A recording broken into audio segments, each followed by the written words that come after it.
All right, everybody, just got to finish up with a couple more miscellaneous coverages here. I wanted to talk about aircraft insurance. So this is a special line of insurance, obviously.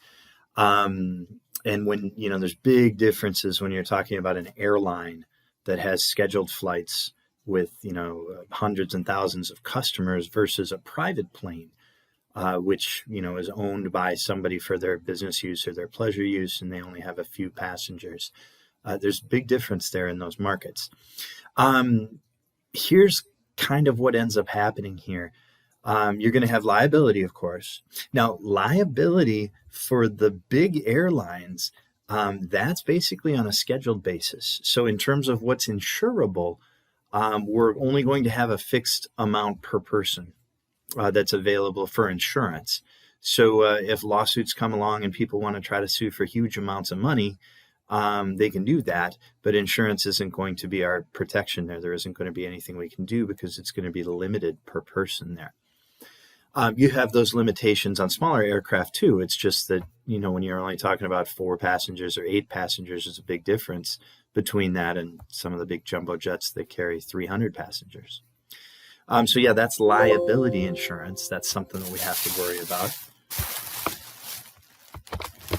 Let me plug in my computer. Oh my goodness, how much brighter it gets when you do it that way. And then you get your physical damage coverage, and they'll call that hull insurance. So actual damage to the aircraft itself. It's a little bit like an auto policy, right? You got the possibility that people can get hurt from actions that you're going to be legally responsible for. And then you could also have your own vehicle itself be damaged. Same thing. The aircraft here could be damaged. So we've got different categories of use. And there's a real good table in your textbook that talks about this. Yeah, you've got the commercial airlines, they're in a category by themselves. And then when you get the private airlines, you've got things like business use. You've got things like personal use. Some people just own planes and they fly them around, and it's a little bit like an auto. It's just a vehicle. It's a way for them to get from point A to point B. The business exposures are going to be a little bit different if you own a plane for business purposes. Maybe you own a commercial jet, your company does, and they're using it for flying executives around. Well, that's a different exposure. That's going to be a different purpose of use category. Maybe you've got some specialized type of plane, like maybe you've got a plane that does crop dusting. That's a separate type of exposure, and it's got its own separate purpose of use category for that.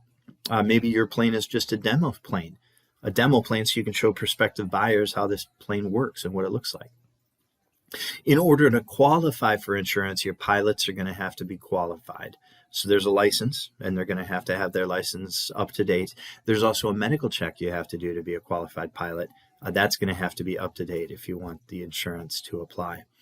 And then we don't have, outside of the commercial airlines, we don't have any aircraft policies. So like if you remember the commercial auto policy, we had symbol 1, it was any auto.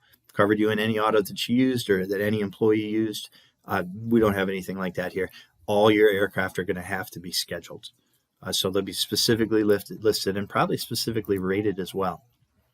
On the liability side, yep, we cover bodily injury and property damage. It's usually going to be $1 million per occurrence. And that's a total limit.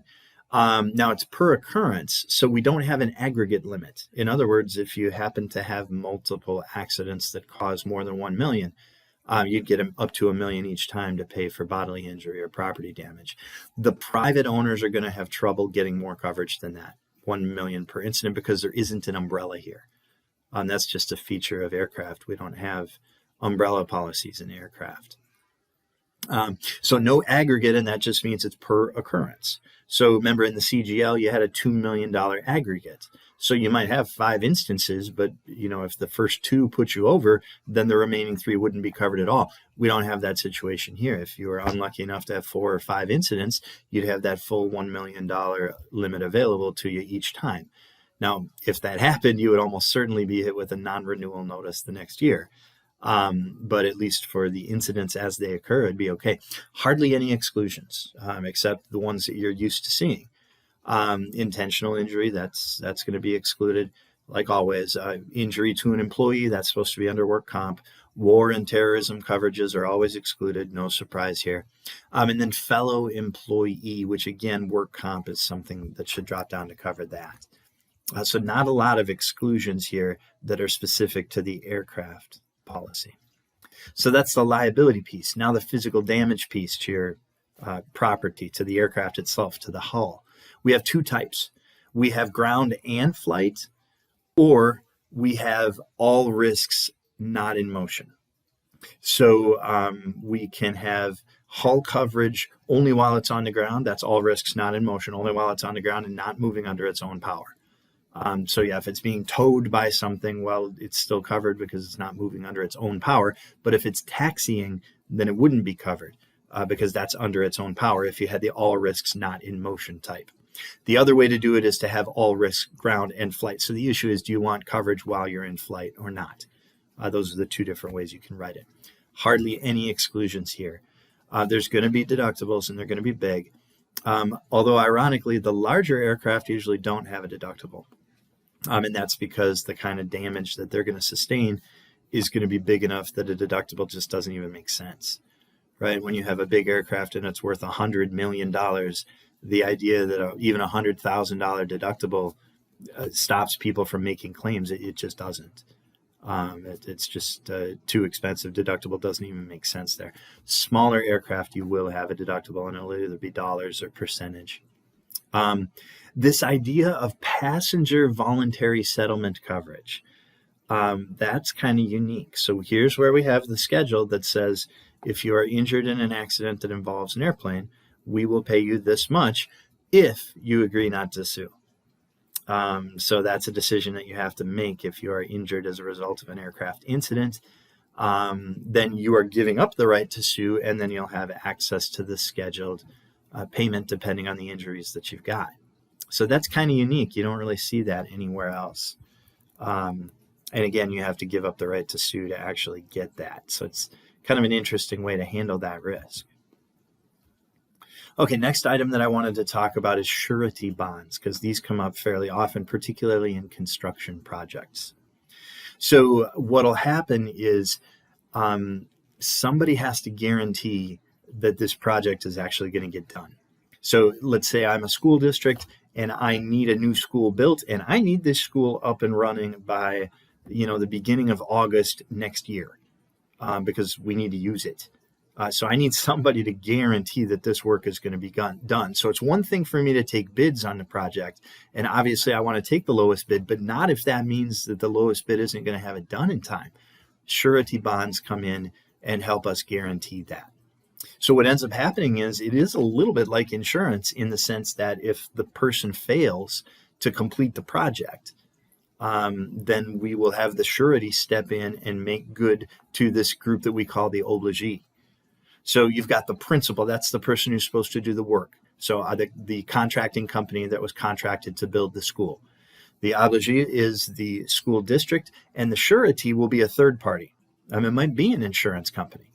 And they are guaranteeing, they've put up a sum of money that says if they're not done by the day they promised they would be done, you get this sum of money. And then that'll compensate you for having to go out and operate in another location since you didn't have the location you were hoping for ready in time. So here's the neat thing about the people who stand in as sureties. They expect to have no losses. So they're not going to write this thing unless they're 100% confident in the capital that the contractor has. So they have enough capital to be able to do a job like this. Like I don't want to be the surety for the biggest job that this contractor has ever attempted to do, right? I want a track record. I'm going to look at it and say, are they capable of building a $50 million project? Have they done that before? If they have, well, that gives me a lot more confidence in their ability to do that in the future.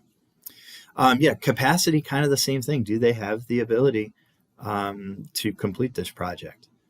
Is this going to be the only thing that they're working on? If it is, that's actually a little scary. I want them to be big enough that this is just one of many projects so that they could pull people or equipment from another project if they had to make sure that this one gets done on time. And then character.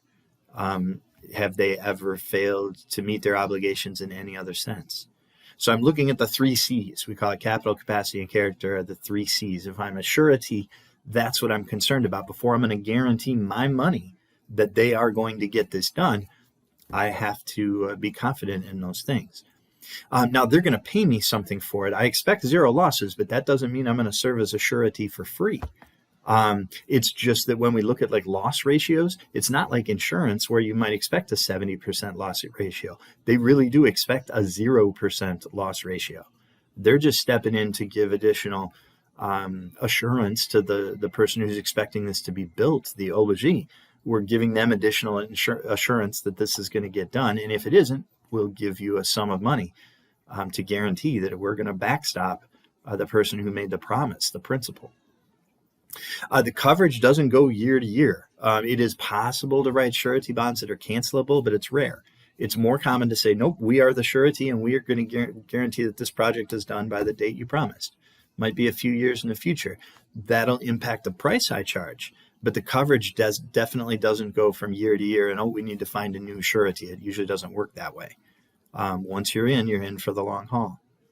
So if you're going to take on this role and it's your money on the hook, if this person fails to complete the project, you can see why it's important for me to have 100% confidence that they can do this. If there's any question at all, I'm not writing it because I expect zero losses. I'm not taking any risk here at all. At least no risk that I don't consider to be extremely, extremely unlikely. There's a bunch of types of surety bonds, but they really all come down to the same thing. We're going to guarantee that the work is going to get done and that it's going to get done properly. So usually what happens when you submit a bid, you have to get a bond that promises you'll be able to get a surety bond, a performance bond to guarantee that you can get the work done. So included in your bid, you have to have already done some research into this idea of will you be able to get a performance bond? And that's guaranteeing that the work is performed according to the contract. Then another type of bond is a payment bond. So we're going to guarantee that we're not going to leave any unpaid bills behind. See, I guess I need to explain this a little bit more. When you build something, if you fail to pay a subcontractor who's done part of the work, maybe the people who did the heating and the air conditioning, they are expecting to be paid. I don't pay them. They can take out a lien, a mechanic's lien against the building itself. Well, if I'm the school district, hey, I don't want that. That doesn't help me. I need to know that this stuff has already been paid for. So that's part of what I expect from the person who's doing the job is that not only are they going to get the work done on time, but they're also going to guarantee that everybody who's done subcontracting work has been paid. So there's no mechanics liens out there because that causes a problem for me as the school district if that happens, because the lien goes against the building, not necessarily against the contractor who built the building. And that's a bit of a problem. Then sometimes you almost see a maintenance bond. So it's a warranty saying that, look, if there's any problems, we're going to be able to fix them. And instead of just taking my word for it, I'm going to have to put up some money in the form of a maintenance bond. Generally, I'm going to be working with one surety for all of these. The person who's going to put up and guarantee is generally going to be the same person or the same insurance company who does that. And so these are the different types of surety bonds that you might run into. Okay, so that's really the material that I wanted to cover for this part of the unit. The next part of the unit is going to get into loss control. All up until this point, we've really only talked about insurance as a risk management technique. But there are loss control things you can do. And then sometimes avoidance makes sense too, as part of sub things that you could do. And so that's the next unit, is to talk about risk control. So be thinking avoidance, be thinking about loss control. And in particular, we're going to spend a lot of time talking about the risk of fire, because that's something that can be mitigated with risk control. And it's something that most people don't spend a whole lot of time thinking about. This unit is really good at getting people to think about that. But we'll be covering that in the next piece. So we'll go ahead and stop here. Thanks a lot, you guys. If there's any questions on bonds or aircraft, let me know, and I'll do my best to clear that up for you. Thanks a lot. We'll go from there.